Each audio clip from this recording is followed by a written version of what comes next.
Hey everybody, Brian Wright here. Hope you had a great weekend and welcome into another edition of 5 Fantastic Minutes. Let's get this week started off fantastic and we're going to continue our Twisted Thinking series, and today we're on part 4. Let's just recap this really fast, looking at the notes here. Part 1, remember, was all or nothing thinking. If you haven't gone back and watched some of these, or if you haven't seen them yet, please go back and make sure you watch together as a team, because I want these to be watched as a series. Part 2 was overgeneralization, right? A very common one that I talked about in that.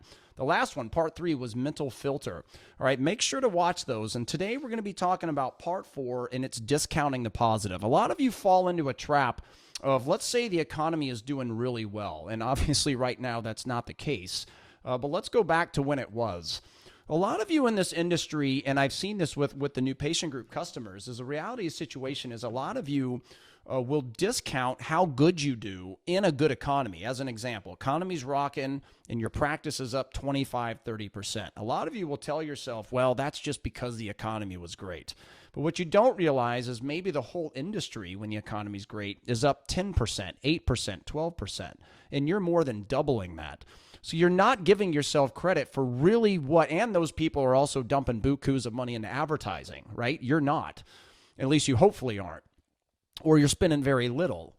You have to remember that just because the economy's great, give yourself credit when things are doing great. Now, also the other way around, like right now, the economy obviously is in the tanks, not doing so great. But a lot of you you're breaking even without spending money on advertising. You're 5, 10, 15% up. Some of you are having your best years of your life. But what happens sometimes is, let's say you have a month and your 3 starts. Let's just say it's May. And this May, you're up 3 starts and you charge an average case fee of $6,000.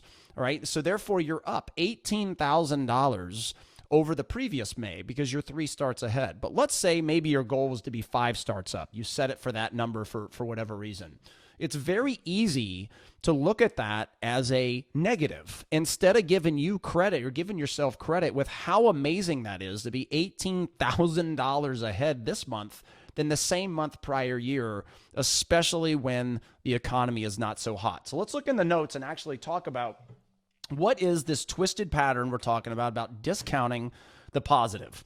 And what it says here is that you reject positive experiences by insisting that they don't count, just like the examples I just said, like the economy is great, that's why we did it, or we didn't reach our goal, so it's not as good as we otherwise could have done, and you actually get disappointed, just like it said. Now, continuing on, if you do a good job, you may tell yourself that it wasn't good enough, just like I've been talking about with those examples, or that anyone could have done it. And let me tell you something, in this industry, when the economy's bad, you have people that are dumping bukus of money into advertising and still failing, still having down years, right? So not anybody can do it. Not anybody just has the mentality all of you have of inside your doors first.